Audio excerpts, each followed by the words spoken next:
Hi hello అండి, welcome back to our channel Swathi Krishna vlogs. ఈరోజు మన వీడియోలో ఉదయం చేసిన ఉప్మా మిగిలిపోయినప్పుడు సాయంత్రం తినడానికి ఇష్టపడరు కదండి. సో అలాంటప్పుడు ఇలా వేడివేడిగా కరకరలాడే స్నాక్స్ చేసుకొని తినండి. చాలా టేస్టీగా ఉంటాయి. పిల్లలకైతే చాలా బాగా నచ్చుతాయండి. అందులో పిల్లలకి ఇప్పుడు మార్నింగ్ స్కూల్ కదా, ఈవినింగ్ అయ్యేసరికి ఏదో ఒక స్నాక్స్ అయితే తప్పకుండా చేయాల్సి వస్తుంది. సో అలాంటప్పుడు ఉప్మా మిగిలిపోయినప్పుడు ఇలా స్నాక్స్ చేసుకొని తినండి. వీటిని టమాటో సాస్లో డిప్ చేసుకొని తింటే చాలా టేస్టీగా ఉంటాయి. పిల్లలకైతే చాలా బాగా నచ్చుతాయి. ఇప్పుడు ఈ కరకరలాడే స్నాక్స్ని ఎలా ప్రిపేర్ చేసుకోవాలో చూపిస్తానండి. ఇక్కడైతే నేను మార్నింగ్ మిగిలిపోయిన ఉప్మా అండి. సాయంత్రం తినడానికి అస్సలు పిల్లలు ఇష్టపడరు అనమాట. ఒక పూట ఉప్మా తినడానికి పిల్లలు చాలా కష్టపడతారు. సో మళ్ళీ మనము సాయంత్రం కూడా ఇదే పెట్టామంటే అస్సలు తినరు. ఇప్పుడైతే ఫస్ట్ ఉప్మాని పొడి పొడిగా ఇలా చేత్తో నలిపేసుకోండి. ఇప్పుడు ఇందులో ఉడికిచ్చిన పొటాటో వేస్తున్నానండి. ఇది ముందుగానే ఉడకపెట్టేసుకొని కుక్కర్లో పెట్టుకోండి. ఒక 2 విజిల్స్ వస్తే మనకు ఉడికిపోతుంది. ఇప్పుడు ఈ పొటాటో వేసిన తర్వాత ఇలా ఒకసారి అంతా కూడా కలుపుకోవాలి. పొటాటో వేయటం వల్ల మనకి పైన క్రిస్పీగా లోపల సాఫ్ట్గా చాలా బాగుంటాయండి. ఇప్పుడు ఇదంతా కలుపుకున్న తర్వాత ఇందులో 1 కప్ వచ్చేసి కార్న్ఫ్లోర్ వేస్తున్నానండి. ఒకవేళ మీ దగ్గర కార్న్ఫ్లోర్ అవైలబుల్ లేకుంటే రైస్ ఫ్లోర్ అయినా కూడా వేసుకోవచ్చు. ఇప్పుడు 1 స్పూన్ వచ్చేసి మిర్చి పౌడరు, 1/2 స్పూన్ వచ్చేసి సాల్ట్ అండి. మనం ఆల్రెడీ ఉప్మాలో సాల్ట్ వేసింటాం కాబట్టి కొద్దిగా చూసి అడ్జస్ట్ చేసుకొని వేసుకోండి. ఇప్పుడు ఇదంతా మనము చపాతీ పిండి ఎలా అయితే ముద్దలాగా కలుపుకుంటామో అదే విధంగా కలుపుకోండి. ఇలా కలుపుకున్న తర్వాత చేతికి కొద్దిగా ఆయిల్ అప్లై చేసుకొని ఇప్పుడు మనం కొద్దిగా తీసుకొని ఇలా ఫింగర్స్ లాగా చేసుకోండి. ఇవి మనం ఎలాంటి షేప్ అయినా కూడా చేసుకోవచ్చండి. రౌండ్గా అయినా చేయొచ్చు. కాకపోతే పిల్లలకి ఇలా చేస్తేనే వాళ్ళకి పొటాటో ఫింగర్స్ తిన్న ఫీలింగ్ కలుగుతుందని చెప్పేసి నేను ఇలా చేస్తున్నాను.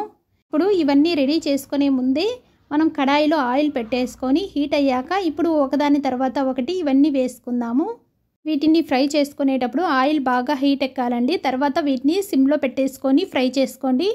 అప్పుడే మనకి క్రిస్పీగా చాలా టేస్టీగా ఉంటాయి.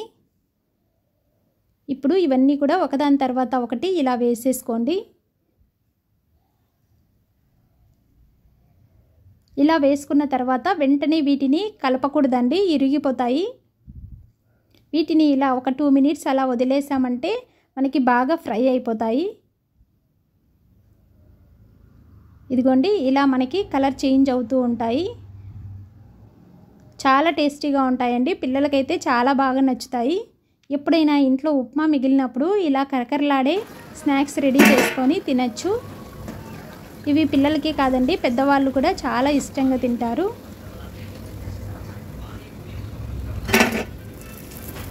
ఇదిగోండి కరకరలాడుతూ మనకి స్నాక్స్ అయితే రెడీ అయిపోయాయి.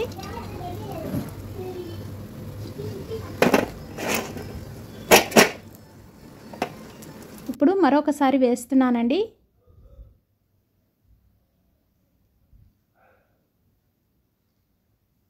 ఇలా అన్నీ వేసుకున్న తర్వాత ఒక 2 మినిట్స్ వదిలేసామంటే మనకి లోపలంతా కూడా బాగా వేగిపోతాయి.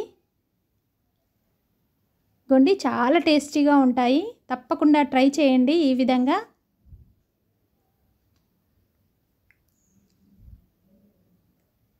ఇలా ఉప్మా అనే కాకుండా అండి మనకి ఇడ్లీ మిగిలినప్పుడు కూడా ఇదే ప్రాసెస్లో కూడా చేసుకోవచ్చు.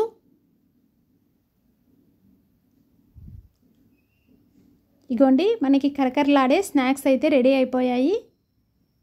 వీటిని ఇలా టమాటో సాస్లో డిప్ చేసుకొని తిన్నారంటే చాలా టేస్టీగా ఉంటాయండి. చాలా క్రంచీగా క్రిస్పీగా చాలా టేస్టీగా ఉంటాయి. తప్పకుండా ఈ విధంగా ట్రై చేయండి. పిల్లలకైతే చాలా బాగా నచ్చుతాయి ఇలాంటి స్నాక్స్. మరి వీడియో నచ్చిందనే అనుకుంటున్నాను. నచ్చితే తప్పకుండా లైక్ చేయండి, అలాగే షేర్ చేయండి. ఫస్ట్ టైం కనుక ఛానల్ చూస్తున్నట్లయితే ప్లీజ్ సబ్స్క్రైబ్ చేసుకోండి. ఇలాంటి రెసిపీస్ మీరు ఎప్పుడైనా ట్రై చేశారా లేదా అన్నది కామెంట్ సెక్షన్లో కామెంట్ చేయండి. నెక్స్ట్ వీడియోలో మరొక రెసిపీతో కలుస్తానండి. Thank you so much for watching.